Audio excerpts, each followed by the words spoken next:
Hello, Happy New Year. Welcome to episode 56 of the Midlife Pilot Podcast. It's an aviation podcast where we talk about being midlifers. Doesn't matter if we're students or seasoned pros or anything in between. And it doesn't matter how old you are. As my friend Brian likes to say, we're all in the midst of something. So we're all midlifers. We love to share our experiences and the community's experiences about everything all related to aviation. If you're joining us via the audio version, we're glad you're here. We've got a very lively chat in the YouTube stream. We stream this most Tuesday nights at 8 p.m. Eastern, 5 p.m. Pacific. That's going to probably change a little bit next week. My name is Ben. I am a pilot in the Atlanta metro area, flying a Cessna 182.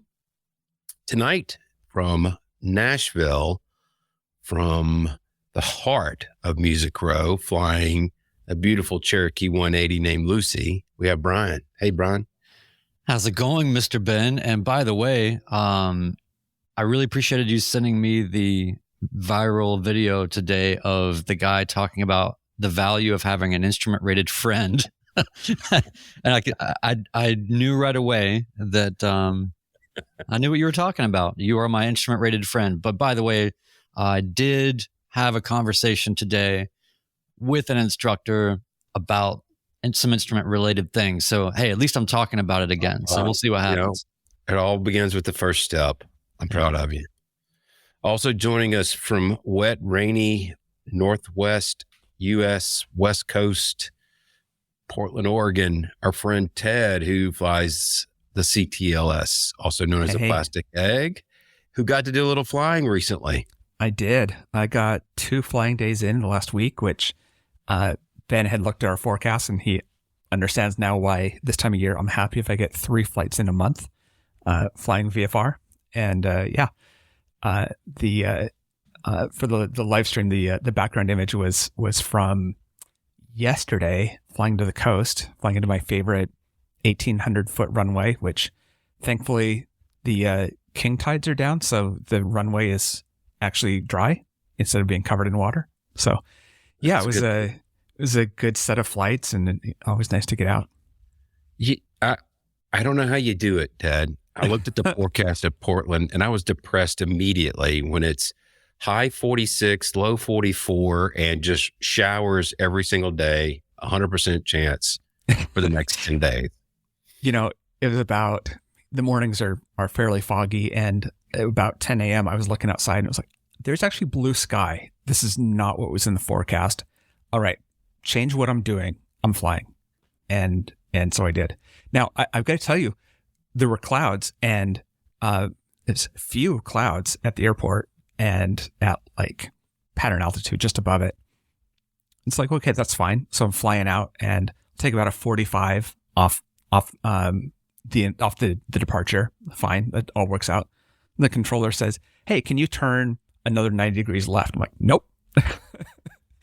Any other heading is going to put me in the clouds for the next 30 seconds. It's almost like you're flying down a valley. Yeah. The valley of clouds. Yeah. Well, for those of you that are new, we broadcast, again, as I said earlier, every Tuesday night at 8 p.m. Next week, it's going to probably be on Monday, a special treat coming up. The audio version of this podcast is available on iTunes, Spotify, or wherever else you get your podcasts. Feedback is something we love. We're going to read a few emails we received. If you want to send us any comments you love, any stories you have to tell, any accomplishments, we want to hear about it all. The email address is midlifepilotpodcast@gmail.com.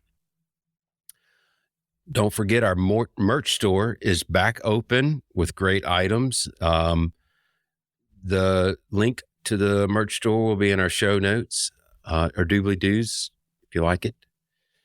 And hit the like, the subscribe, the follow. You can support us on Spotify for as little as 99 cents a month. Speaking of which, we've received 3 new supporters since our last episode. I want to thank Sean W., Gary M., and Scott M. for pledging to follow us and supporting the show. It really is making a difference. None of us are going broke at this point, Tom, thank God. But it does cost, in all seriousness, it does cost money to keep this thing going, and your support really helps us. And 99 cents a month, that's just one little, while you're waiting for your sandwich, playing a few rounds of Galaga or something, right? Like, it's not. Do you have any Galaga machines? Galaga. Yeah, do you remember Galaga? That is a great midlife reference. That was my go-to video game. Me too. Yeah. Did you know the cheat code where you could they would never fire at you? No. I was like super into it. We don't need to go down that road too far. Now, wait, is this in the challenging stage, challenger stage, whatever is it in one of those stages? No, it's in just for the game. Just for the entire game. Whoa. You could roll the high score over. You could play it 3 hours on the quarter.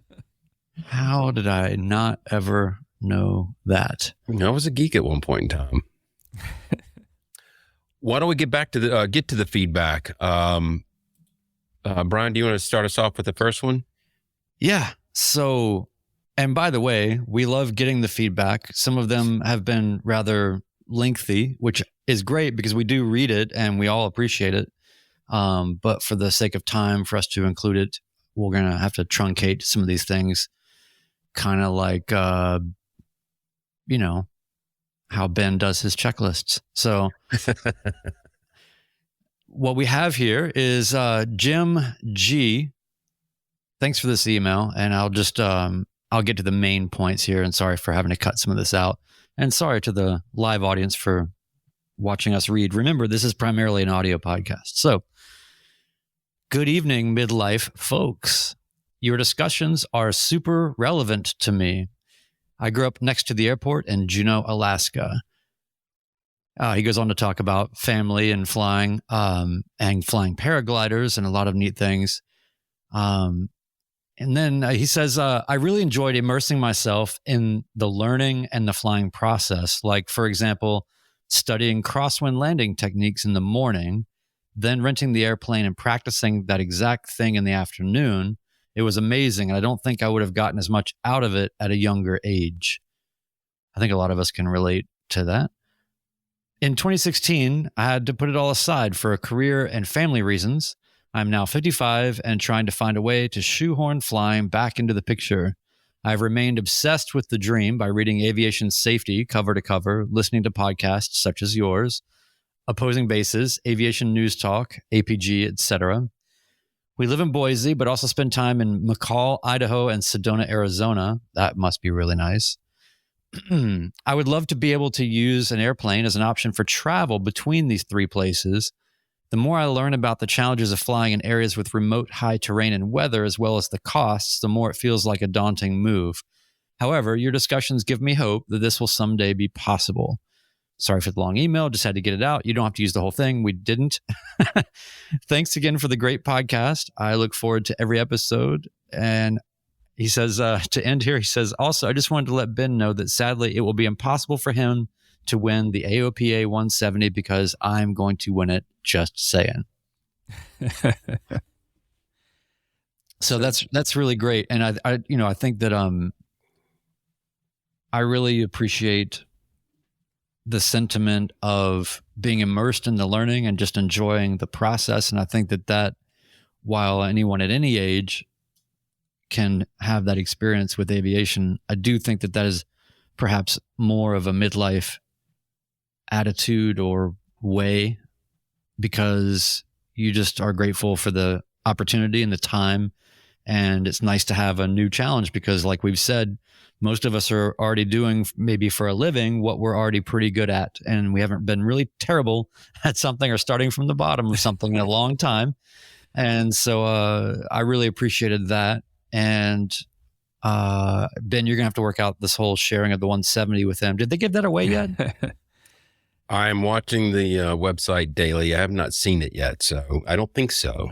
I think it's supposed to be later this month, and they surprise people by showing up at the person's airport and giving it to them. Kind of one of those, I I don't know, coming to your door with a big check, but it's going to your airport with a nice plane. Ed McMahon shows up with a 170. Yeah. So anyway, that's all I wanted to say is just I really appreciated the attitude about it. And as far as his challenges, maybe Ben, you might have some insights on, or maybe you also, Ted, one of you guys might have some insights on the challenges of flying in those areas and what maybe we can suggest or point him towards. Well, I wanted to point out a couple of things in there first. He started in Driggs, Idaho, which is eastern Idaho, in a 172 XP, which he says is complex high performance. So tell me, is that the variable prop and over 200 horsepower? What is the XP? The Hawk XP. Okay. Yeah. Okay. Was that one that there's one over at Tullahoma? Yeah. Somebody was okay. Yeah.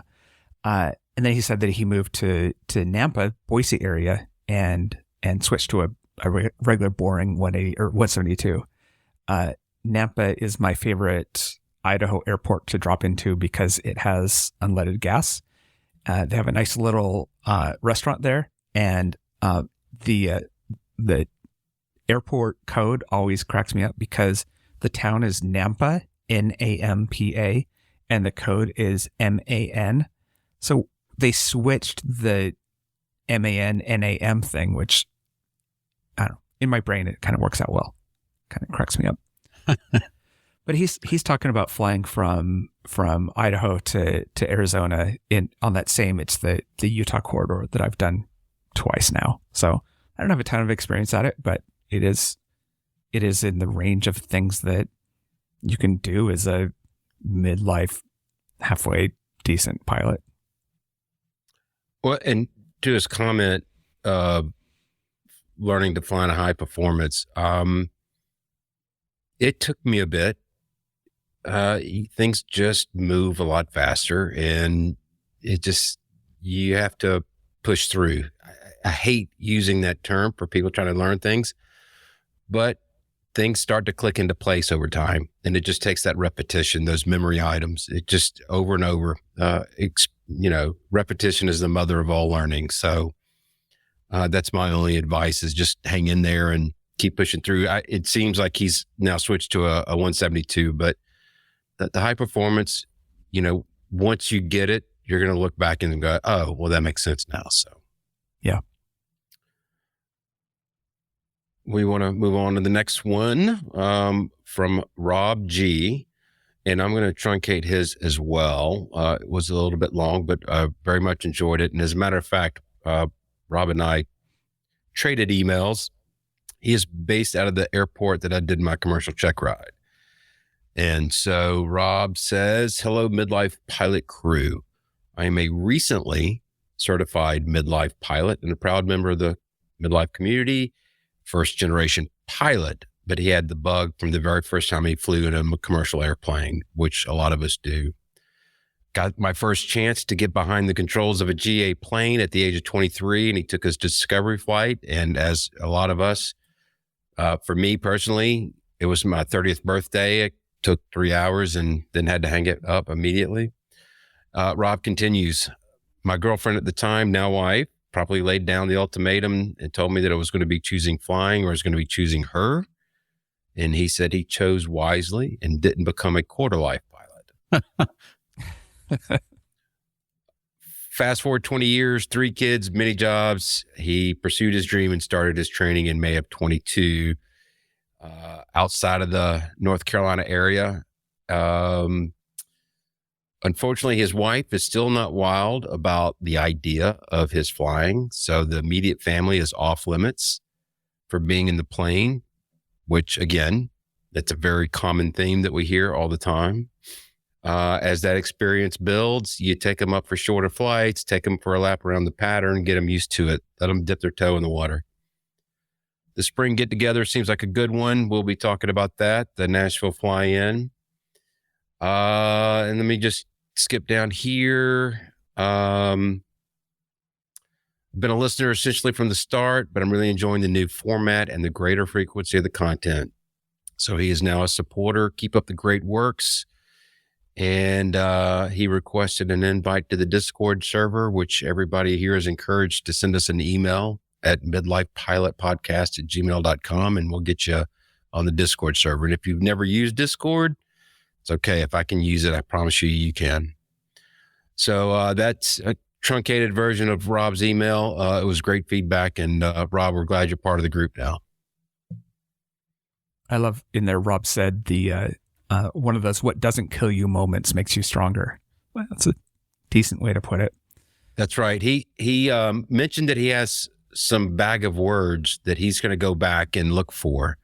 So, Rob, we're waiting for you to send us your bag of words. That segment we haven't terminated it, but we're just waiting for some good opportunities to use it again. Is that a fair way to say that?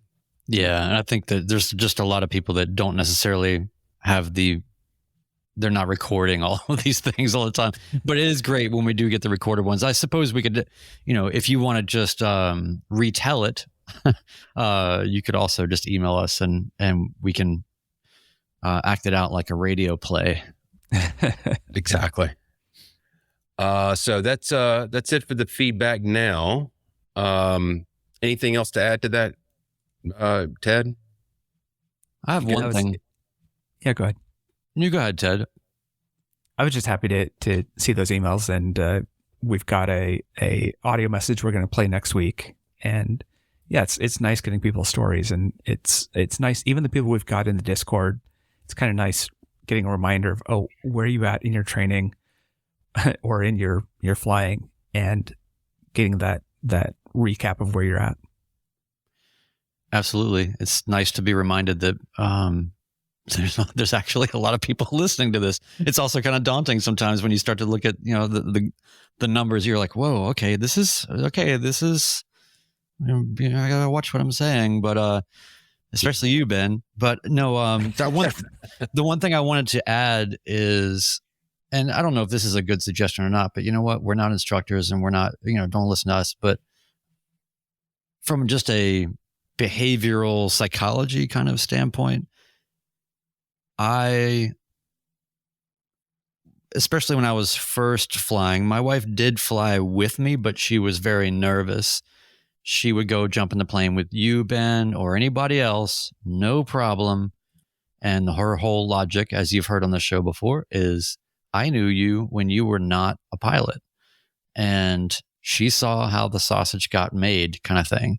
And so it might be, a path if you want to acclimate your significant other to more flying, would be to open it up to not just necessarily flying with you, but maybe even just going on a discovery flight with an instructor, or I don't know, any number of ways you could go about that. Just a more experienced pilot.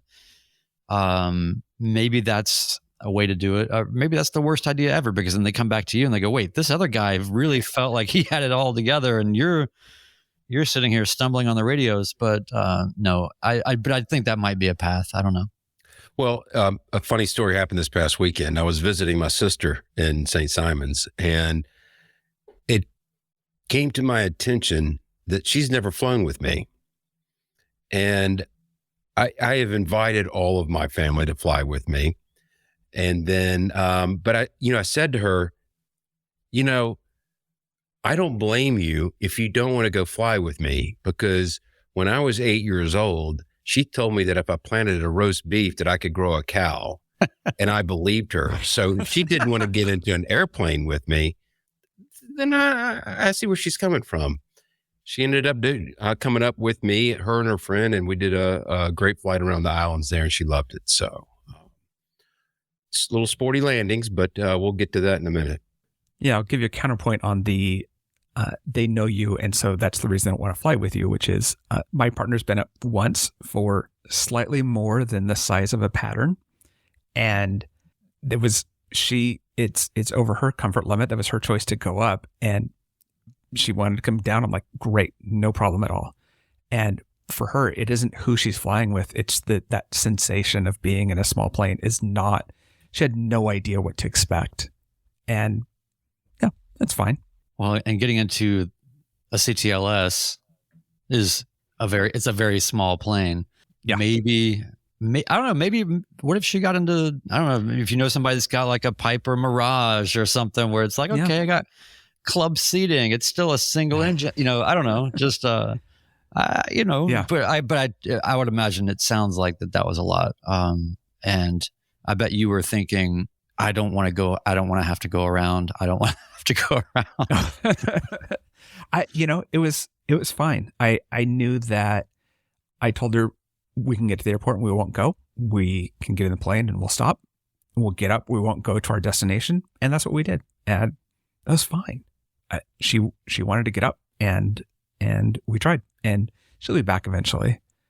So fellow egg flyer CT Crosswind Adventure said he took his wife on an early morning flight. It was nice and smooth, no bumps, didn't push it at all. She is or was scared of heights, really took it slow. And that's the way to do it, is start very cautiously with someone. Don't start showing steep turns and stalls on the first flight.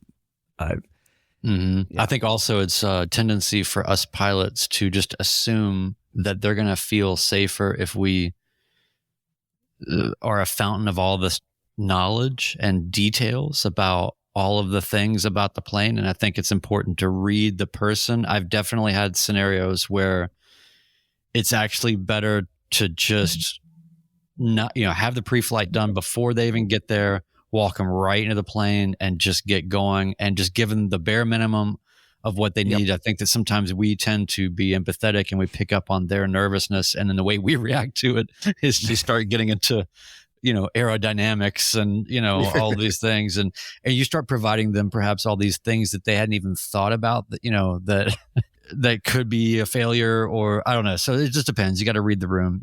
I think that's the main thing. And we have a whole episode about this, folks. If you go back, we have a flying with your spouse episode where we went down and deep on this, but it's always going to be a relevant topic. So I'm glad that people are writing about it. Spouses or just other passengers in general. If you're taking an angel flight, you might have a really nervous passenger. So it applies across all different boards there. Definitely thinking about how much you say out loud.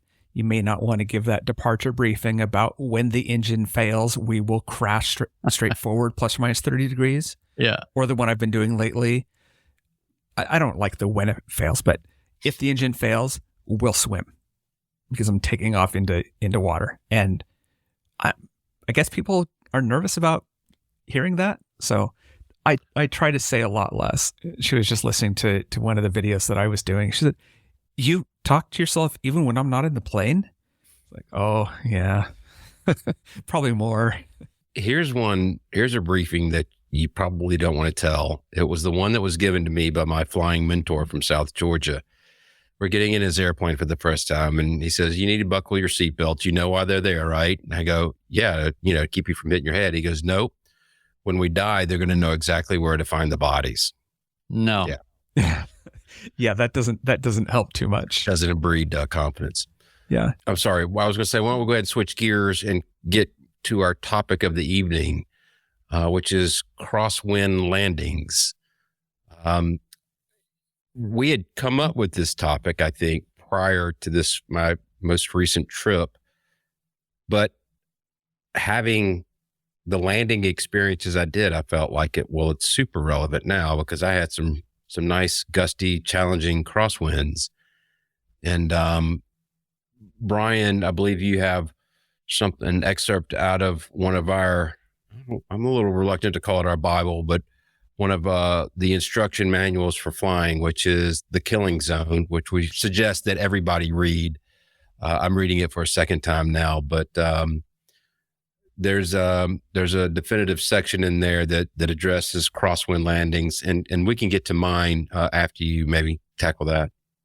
Sure. I just thought that it would be wise to start with some sort of text, and there's so many interesting little small narratives in this book. So I thought that I would just read one of those small narratives. I don't think we'll get into the author's breakdown of all the things, but I think that it's a good talking point to start with. So he calls it a killing zone survivor story. And I'll just read that for you real quick. It says, and this is on page 135 in the approach and landing section, if anybody's wondering. My time in the zone was a rather uneventful one, except for one instance. I had accumulated about 124 hours of total time, thought I was a pretty good VFR pilot. This particular flight was one where I would not only build total time, I would also satisfy the long cross-country requirement for my commercial certificate. I was flying a Cessna 152, and I remember it was equipped with long-range tanks. Having flown from Kinston, North Carolina to Roxborough, where I would pick up my wife for a day trip to Hilton Head, South Carolina, I felt confident about the trip. Despite the ever-present forecast of thunderstorms in the middle of the summer, the weather was beautiful. My wife had not flown with me much, so I wanted to make a good impression. Right? Here we go. I pointed out the visual checkpoints along the way. She was duly impressed when the island came into view. Gosh, Ben, this is almost going to be your story. So he says, I could tell that the wind was noticeably steady, onshore breeze. The runway at Hilton Head runs relatively parallel to the shoreline, so this presented a crosswind from my right as we were advised to land on runway 3. The runway is lined on both sides by tall pine trees. Even though I had set up the landing well, tracking the center line and the whole time using the side slip method, I did not count on the trees as being such a good windbreak. Right about 20 feet above the ground, I suddenly lost all of my wind. I also lost my concentration. This led to my having too much crosswind correction for the actual winds at the runway level, and I was not quick enough nor experienced enough to compensate. We touched down more sideways than I ever had before that day or ever since. It was ugly. I never had heard such a squalling of the tires nor been thrown sideways in the seat. As I looked up, I could see that we were heading for the runway lights off to the right, so I kicked hard left rudder and simultaneously mashed the brakes. The tires chattered with protest, but we stopped without hitting anything. Both of us, shaken from the experience, we taxied to the ramp where someone asked us if the crosswind was bad. I just smiled sheepishly and said, yeah. So this was a former student of the author who now flies for a regional air carrier and has written several books of his own. And the author notes that his experience was not significantly different from some of the sample accident reports.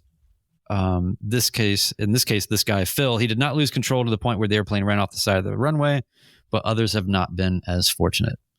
It's ironic. When you're close to the coast, you have a lot more opportunity for these experiences. I first want to start out saying it doesn't matter if you've got 100 hours or if you have 990 hours. Landings are tricky. No two are ever the same. And when it comes to crosswinds, you've got to keep doing them. It's I'm very fortunate to live in an area where there's 4 airports, and each of the runways at these 4 airports are oriented in different ways. So you can find a crosswind on any day of the week as long as there's wind blowing. And I've taken advantage of that. What was interesting for this trip to St. Simons this past week, I have it pulled up, and it's got 2 runways, 2 paved services, 16 and 34, and runway 22 and 4. And the big jets, the heavy irons were coming in on 22, and I was following in behind them. And there was a couple of airplanes coming in on runway 34. Now these runways do not intersect. So it's legal to land on both of them. They're completely separated. So as I'm on about a 5-mile final, and I just listened to the ASOS the second time, and the winds were it was like 260, 14 gusting to 24. When I got to the 5-mile final, it was 300, 14 gusting 28.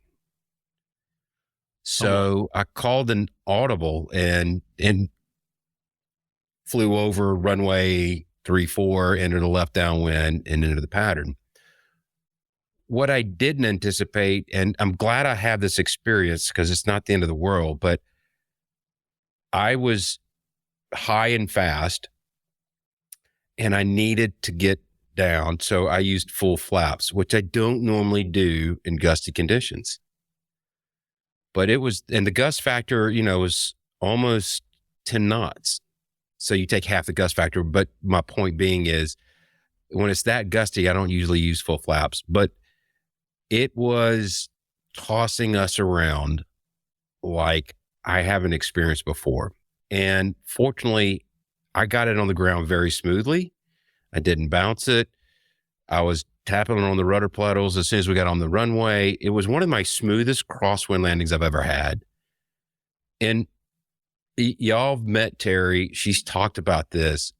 She knows when I'm working really hard for a landing and when I'm not working really hard and I don't do a good job, because she'll call me out on it. But she made a point going, that was pretty impressive. And I don't get that from my wife, nor do I ask for it from her, but she was pretty impressed with that one.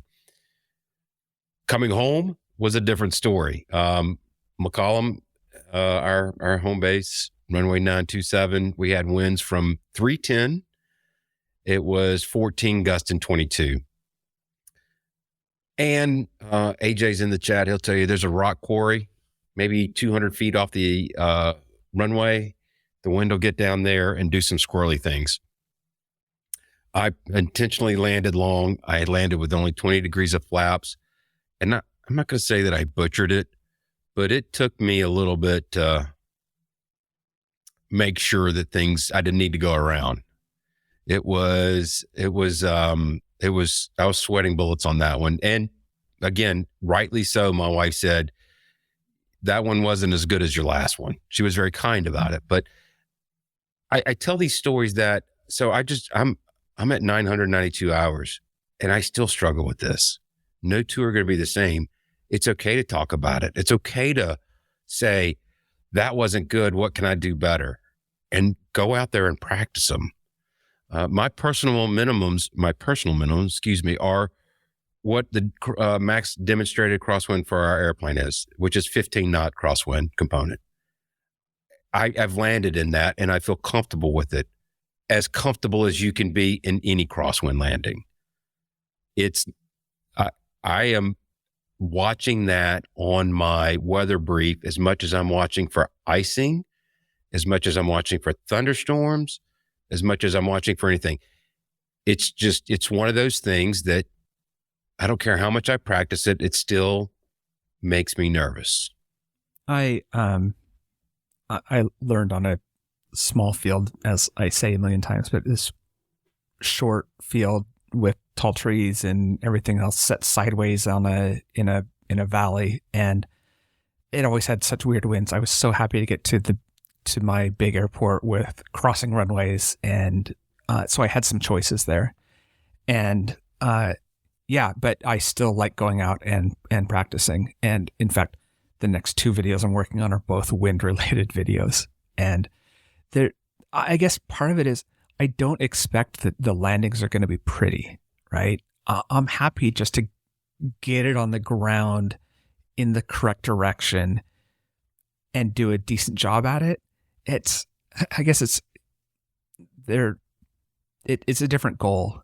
It's not about making this smoothest, perfect butter landing or anything else, right? It's man, sometimes, especially you just don't want to let it float down the runway. At least that's my experience. And Killing Zone, actually, the section right before Crosswinds is talking about soft field landings and says, don't try that with Crosswinds, because you'll sit there and you're trying to bring it in and float and get all that extra speed off before you land. So you're spending that much more time in those last few feet, just floating, letting the crosswind throw you around. I thought that was a really interesting combination of things to talk about, the soft field and the crosswind right next to each other. Ben, I wish you recorded your flights, because that would be a really fun one to watch. My thoughts about the narrative in the Killing Zone that's mentioned, that the thing that stood out to me is that when you are in your first maybe 200 hours or even onward from there, when you're just lower time, you are trained to do those types of landings, but it's always about that one extra variable that stacks up on you in a moment that is the quantifiable stuff of experience. You hear people say the word experience all the time, but that's what it is this guy coming in and realizing when you come in between the trees that wind very well can, and in this case did, just absolutely disappear, and you got to be ready to not be in an overcorrecting position longitudinally or whatever it was. And that's what he got out of that. And I like those kind of experiences where you get jostled a little bit, because those are the ones where the odds of those things happening again are very slim, because the learning is a little painful. So a little, maybe a little scary. So, good for this guy. And then, it's also great to hear, Ben, you say, at the amount of time that you have, that it's always, everything's unique. The circumstances are always going to be a little different. And there's something to, and side note, by the way, my wife being nervous to fly with me early on, not so much now as much, but early on, rightfully, I would be coming into really gusty conditions, and had the plane would be getting thrown all over the place and all that. And she thought it was fun. She didn't care. As long as she's like, as long as we are going towards the ground and it's about to be over, then I'm good, I'm like, well, okay, well, that was really sketchy, but I'm glad you enjoyed it, But as you go on, I think that there's something to be said for those challenging landings. And, when you hear about proficiency, currency, all that, it's, yes, go out, practice. And I think that when you first start out, you tend to try to find banner days to fly, and you've got to really remind yourself to get out there and be challenged, because you don't want to just be a fair weather pilot and then get hit with those kind of things after you've been kind of getting comfortable flying more cross country and not flying in the pattern as much, maybe, perhaps, all those things. You see me, like I love doing pattern work. I'm nonstop in the pattern. And if I see crazy conditions, I'm right out there, because I want all of that. I really enjoy it. And I don't get, knowing the plane that you have, really helps too. It's different when you're just flying a rental that's this kind of, even if it's the same model, a 172 over here and a 172 over there can have very different characteristics and all that. So don't go just seeking craziness for the sake of craziness. But anyway, I just thought that was a really interesting thing. And the last point I want to make is, for those that are doing your flight planning, whether for training or for taking cross countries and trips, it might be an obvious thing to a lot of people, but plan your trips. If you're doing a 2-hour leg somewhere, there's obviously the airport that you want to end up at, because maybe that's closest to your destination, or that's where you're getting a ride or whatever. But have, as part of your alternate, when you're looking at the winds, try to find the nearest airport with more favorable conditions, or even better, one with intersecting runways. And then that way you just kind of mentally can relax, because that you're going to be able to find a sensible place if things are picking up in the summer, especially. So that's a great, I did it unconsciously. I would think about, okay, if I can't go here. And the only other thing I would add to that, and a similar thing happened to me earlier in my flying career with Terry in the plane, was landing in Griffin, Georgia. The tree line hugged the runway at one end, but faded out. So the crosswind didn't really kick in until you were well on the ground, but still made it,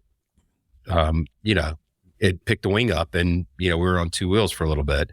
So, take a look at that overhead view, that satellite view of the airport when you're coming in. Yeah. And can we talk technique for a second? I'm curious, how do you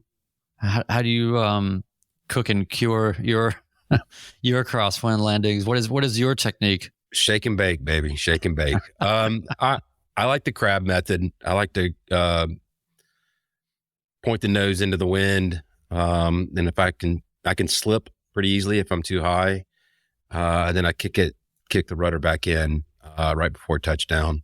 The wing low, I'll do it sometimes, but I like being, I don't know, flat on the horizontal plane and just pointing the nose into the direction of the wind. That's just me though. I crabbed pretty much through my training, and it was on my check ride. The DP, he's like, "Hey, how about next time?" Because there was a big crosswind when I did that. It's like, "How about next time you point at the runway and you'll have fewer things to change. Just keep pointed down the center line. Now just move the stick back and forth.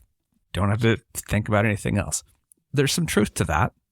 It's both methods are possible. I think the funny thing is, in a crosswind, I'm much more likely to do that, to crab and try and keep straight to the runway. And when there isn't one, I'm usually slipping on down and straightening it out just above the runway. And so it's like I reverse the recommendations on that. I feel for me, oh, and by the way, side note for the audio audience, the live stream, we're putting up people's comments here, and the OG Midlife pilot has chimed in, and he had a little comment saying Ted looks like he's sitting so still that if his map wasn't flashing in the background, I would swear his video was frozen. I have my sectional behind me, and I just have this habit of sitting here. So once Chris said that, and hey, Chris, always nice to see you. Once he said that, I started kind of bobbing back and forth so that he could see that. So in the comments, we've got a couple of people there. We've got CT Crosswind Adventures, who I'm not sure if they've been in the live streams before that. We've also got Havoc Aviation, definitely first timer. Cheryl, first timer. So really nice to see you. Nice to have you join us in our little live stream world as we're doing this. Yeah, and so one quick technique thing. I think Ted, we are not CFIs. We are not qualified.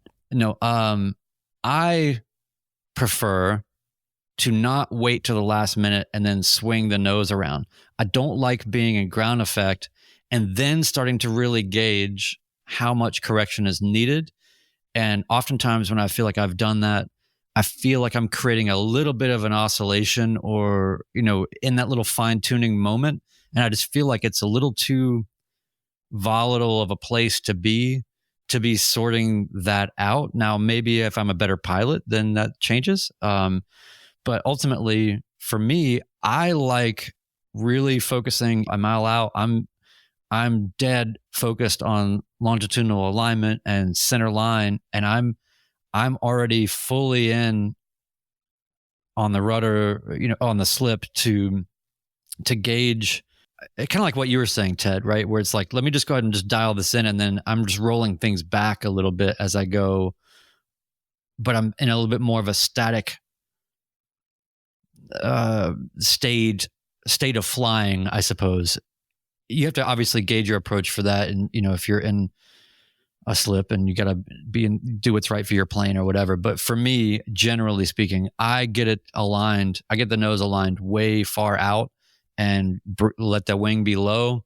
It took me a minute to get used to doing that in a low wing because I was paranoid about sort of coming in at an angle like that. But when I started to realize how absurdly pitched or whatever, like I would have to be to hit the wing, it would, it's not going to happen. So anyway, that's how I do it.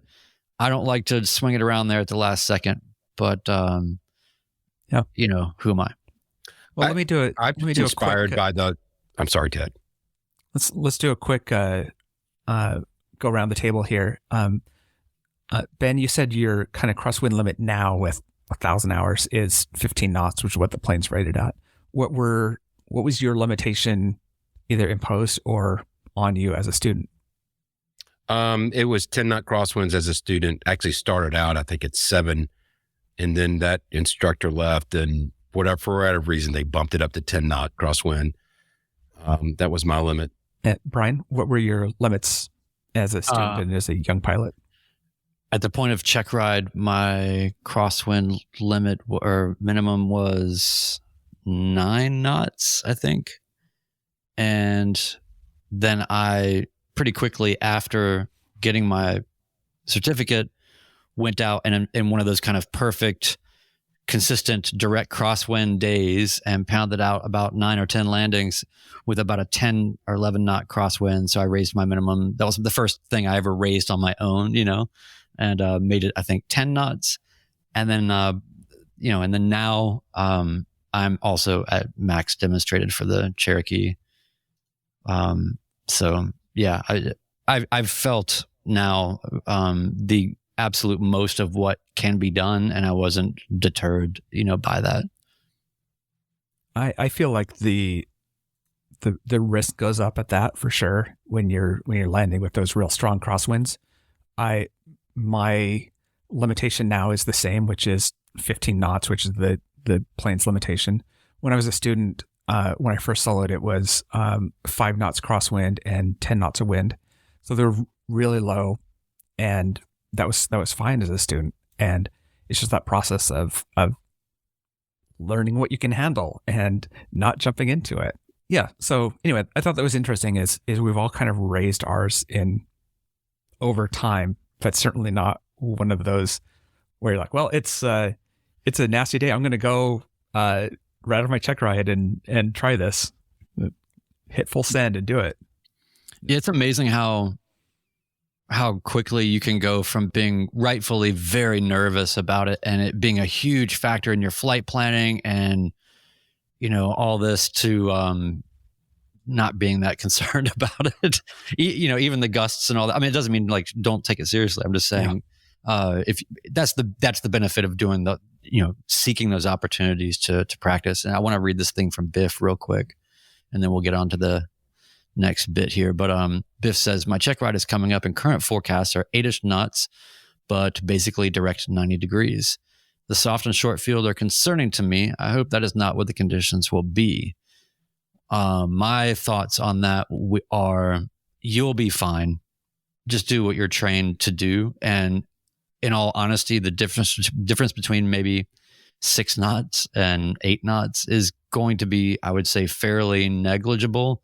And in some cases, at least for me, the more pronounced the effect of the wind is, it's actually easier to work with. It's, the things that kind of get me are the weird variable winds and all the, so I have more trouble with like a variable 5 knot wind where you kind of don't really know where it was coming from than a direct, clear, consistent crosswind of almost any speed.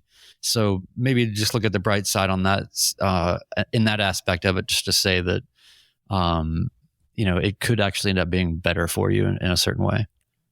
We have 3 check rides in the Midlife community in the next 2 weeks, and I'm not going to call them out by name. If those check rides happen, best of luck to all of you, and look forward to getting reports on it. This time of year, it's a lot tougher because of weather, but, really happy to see people doing that. The one thing I was hoping for on my check ride was for the conditions not to be calm. I just wanted it to be weird enough that it wasn't clear that I was a learning pilot. So I have something to blame it on. Yeah. It's like you want to take a driving test in the ice. Yeah, exactly. Yeah. So anyway, as we wrap that up, it's such a great topic, but it is. And I want to echo your comment for those that are in our Midlife community and part of the Discord server, which we can send you an invite when you email us at midlifepilotpodcast@gmail.com. We'll send you a link, but we love doing debriefs. I still love hearing about the experiences of a check ride. No two are alike, and it's just, I enjoy it. Speaking of sharing experiences, how's that for a segue? We want to bring up, provide us a little bit more details around our Nashville meetup at John Tune Airport, Juliet Whiskey November, April 26th through April 28th, 2024. We are making progress. I think it would be a fair way to say it. We have a website, and I'm going to ask Ted and or Brian to remind me the website URL because I'm drawing a blank at the moment. The link to the website will be in the doobly-doo. Oh yeah. Just because it's not an easy one. There are a lot of details in there. We've gotten a lot of interest. And at this point, we've just asked people, hey, what's your interest level? And it's almost over 40 people now, I think. Some flying in commercially, some of them bringing their own airplanes. But we are in the process of securing 3 Airbnb townhomes. This will have at least 12 separate bedrooms, and all the buildings are connected. So we're basically creating a midlife compound, if you will. I believe we have 6 people that have basically committed to join us. We're expecting the cost to be between $70 to about $100 a night. Now, we're still working on the exact details, deadlines and things of that nature. If we can get these rooms filled up, we have another building that's also connected to these with another 3 bedrooms. Listed on the website are nearby hotels if you prefer to stay there, which some people have. What else, Brian? Well, I just want to say, first of all, it's going to be awesome. And so people should come. Granted, we're just doing this thing, and you guys do, if people show up, great. If half the people of the 40 show up, that'll still be absolutely incredible. We are so overwhelmed with the response already that, I don't even really know what to say about that. But I will say that the area where the compound is in it's on the main strip here, actually, in my neighborhood, which is just a couple miles from John Toon Airport, which is where everybody's planes will be, and where we'll be going out on adventures and to local attractions and such, all detailed on the website. So I'm just saying it's going to be a really good time. And I think that there's going to be some people that are here strictly for the fly-in. Then there's going to be other people that are maybe here with their family, and then the pilot person will go hang out with the pilots, and then the family will go do Nashville things, or there's any number of ways to do this. But I just think it'd be great for everybody to try to get to Nashville on that weekend, and let's meet up and have some fun. And we've done this once before in Nashville, and it just worked out great because there's just so many facilities and resources and things all very close to the airport. At the compound, you'll be able to walk to coffee, walk to get crepes, walk to the bars, walk to the restaurants, whatever you want. It's all right there. And then I think Ben will probably be, cooking for everybody and doing laundry and all that kind of stuff. So, we're trying to balance the administrative responsibility of it and creating something for people to come to, at the same time trying to stay completely clear of all of that sort of responsibility. And you know what? People are on their own. Come and have fun. We're going to give you a few ways to do that, and then just do whatever works best for you. But it's going to be great. And flying in here is great. John Toon is a great airport. And, hey, if you're lucky, you get to see Kid Rock's plane parked there with the big middle finger on it. There's a lot of things. But anyway, I'll go on record as saying, and Brian, you made a video about this in your library. But when we did this, I guess it was last year. I can't remember exactly when it was. We went to Tullahoma. We went to Springfield. Went to these different airports, and the flying was awesome. Flying with different people was great. But just hanging out on those rooftop bars and having a few drinks and just the conversations themselves and just hanging out with the people was worth everything.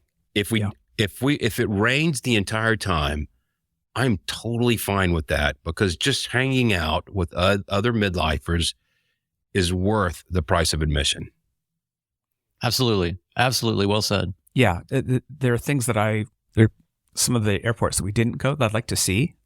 But the best thing is that we know that we've got a good hang. And that's, I think, what we learned. And by the way, it was a year ago, October. So like a year and a half ago. Okay. Is when it was. Yeah.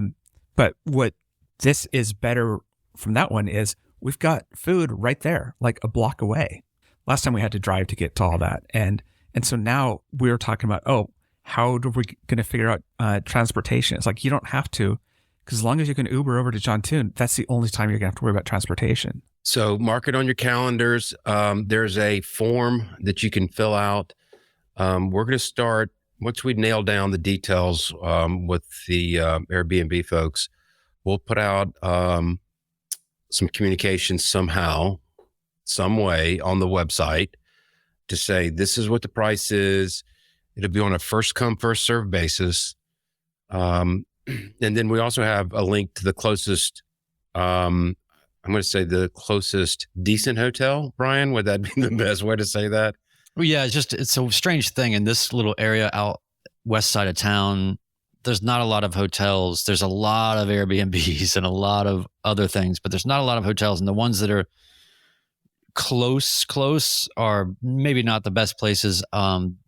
The hotel that I chose, I think, is the best one for people to get because it actually is sort of in the nexus between the direct route to the airport and going west of town, but also going straight down West End to downtown or to some of the other attractions if you wanted to do those things with your family, or if you're one of those folks that's kind of coming for the pilot stuff and then letting your family go run wild and get arrested on Broadway or whatever. So, so that hotel is on the website for the event, and we'll keep, we're going to keep coming at you guys with more information as we do it. I mean, look, it's January 2nd. We've gotten this far for something that's at the end of April. I'm kind of impressed.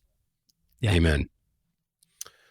Well, I think that should do it for tonight. I do want to do or make a special shout out. Last year was a great year for the Midlife Pilot community. I'm blown away by the response that we've received from our supporters. We've got new folks in there tonight. The community is growing at a very nice clip. The podcast seems to be doing pretty well despite my efforts to bring it down. But I'm grateful to be a part of the community. If you can find it any way possible to make it to the meetup, it's a really special deal. So don't forget, we have merch and swag at store.midlifepilotpodcast.com. The link will be in the show notes. And I just want to thank everybody and want to call it a night and sign off for episode 56. Good night, everybody. Thanks for joining us.